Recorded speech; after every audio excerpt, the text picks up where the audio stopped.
Hello, welcome to Veritas. I'm your host, Adam Colazetti, and I'm here to guide you on a meditative adventure like no other. Join me and lose yourself in your imagination as we travel the outer reaches of the cosmos, quest for powerful talismans, and explore the inner realm of your subconscious. What might you find along the way? But be warned, fair traveler, this path is not for the faint of heart. On this path, of one thing I am certain, dragons be here. Are you ready?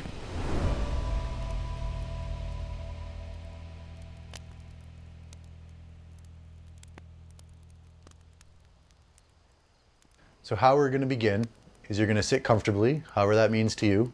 Could be legs crossed, could be sitting in a chair, whatever it is, sit somewhere comfortably that you feel relaxed and comfortable. And you're going to close your eyes and you're going to take 3 deep breaths.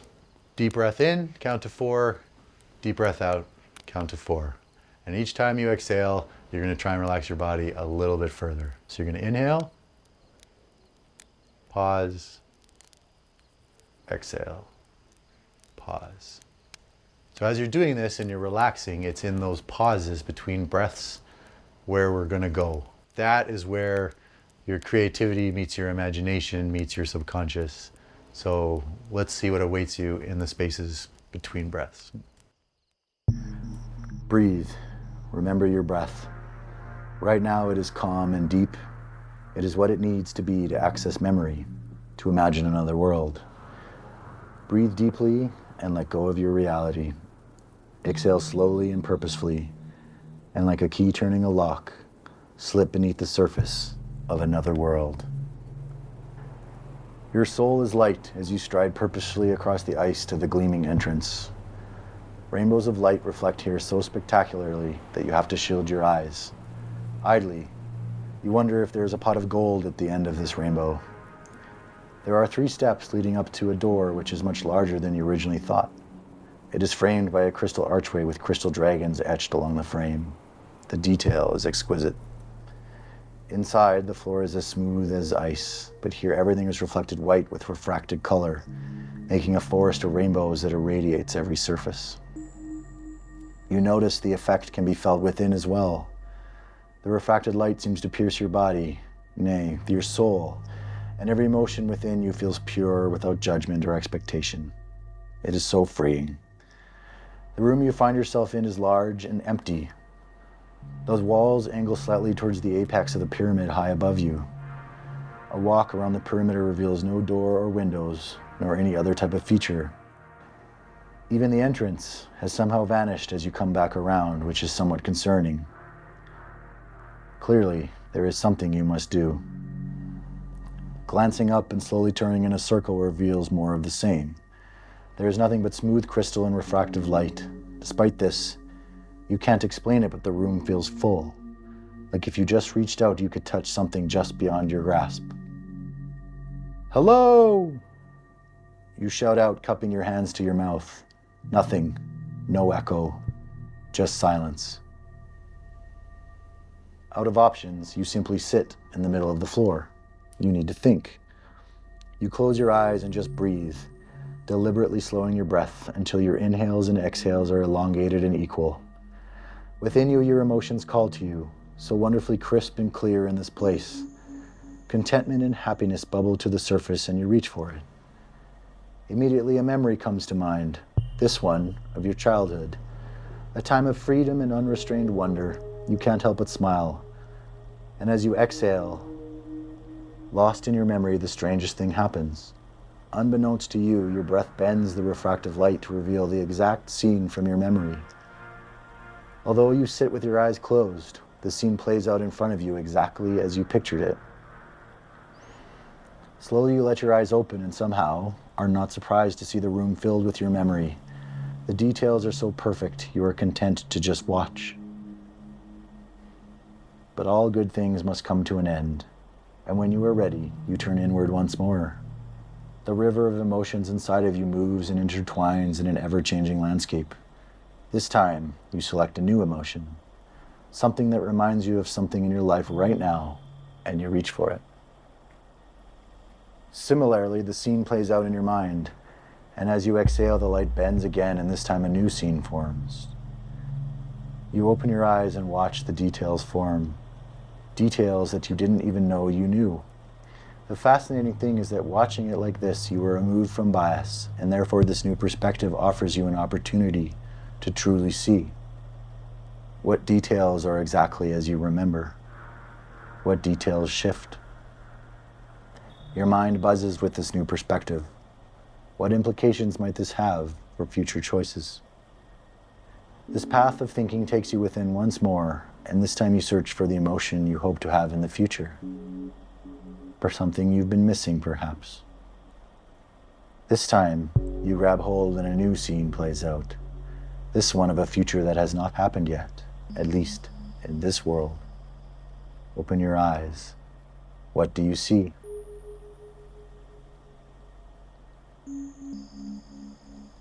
You stay with this for a long time. Will this future come to pass? Up to you. It is time to get up. With a sigh, you release the emotion to the river within and stand up. The scene fades and the room returns to crystal and rainbow light. Thoughtfully, you look around. In any drawing of a pyramid you've ever seen, there is always an eye depicted at the apex where the sides come together in a point. It seems to you that that might be a destination of sorts, but how to get up there? Well, you are only limited by your imagination here. You close your eyes and breathe. In, out. In, out. This time you imagine how you would feel if you reached the top. You imagine how looking out over the starry ice you might gasp in wonder at the sheer beauty. You imagine how it would feel to ascend slowly to the top of the pyramid. In front of you a shape begins to form. It is hazy and half-formed, like something trying to come into creation, yet not quite there. You focus your efforts and picture in your mind what you want to see. You imagine how it would look, how it would sound. You imagine how it would feel. You imagine every detail until it is so crisp in your mind you are absolutely sure of its existence. When you open your eyes, a great spiraled crystal staircase shimmers concretely, ascending directly up the middle of the pyramid. It is beautiful. The light bends in so many directions it seems to be made of rainbow, a pot of gold indeed.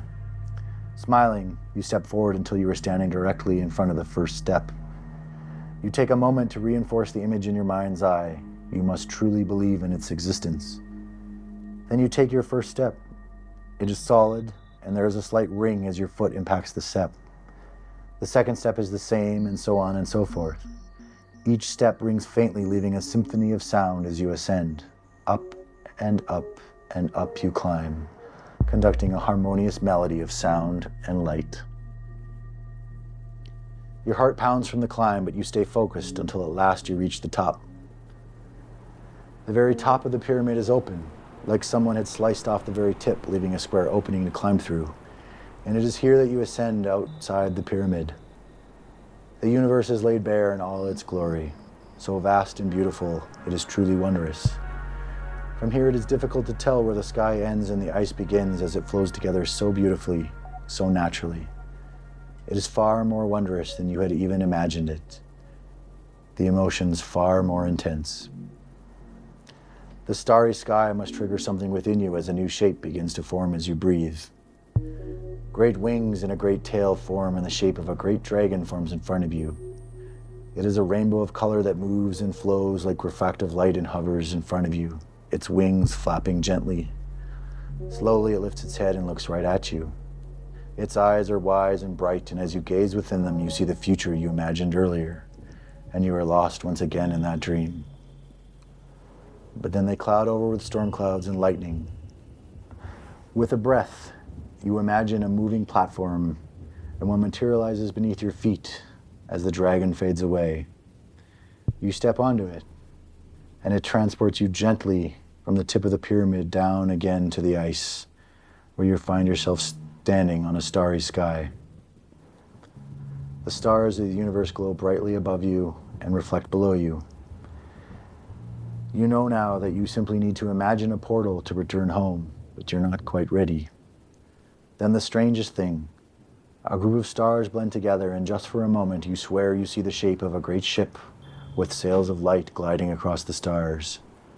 Then it is gone, leaving you alone with a universe of beauty and possibility. Hello and welcome to Veritas. This is episode 5, the final episode of our Pluto series around transformation and rebirth. I'm here with John Estabrooks. We had tons of fun with the first 4 episodes. We had a choice there at the end of episode 3. We chose to go to battle in the storm. And we had a really fascinating conversation of, I think, the demons within last time. So go check out episode 4. But if not, you can go to episode 5, which we just listened to. And first impressions of episode 5. It was a rebirth. Okay. It's a rebirth. After everything that we went through in the first part. Yeah. Very colorful, by the way. Very, very good for description. So Yeah. really took me to places I wasn't expecting to go to. Oh, cool. But it was refreshing, but also after all of the excitement of the other ones, it was a lot more pleasant, but a lot more thought had to go into it. The other ones was very reactive, and this seemed to be a lot more just contemplative. What do I do? Oh, okay, I can do that. Yeah, right, deliberate versus that fight or flight reaction and just moving forward and that type of stuff. And you drew the monkey card, which is really awesome because it's talking about embracing all that life has to offer. Yes. So you go in the pyramid, it's empty, and then you kind of sit down and you relax and you focus, and then of course these memories start coming up.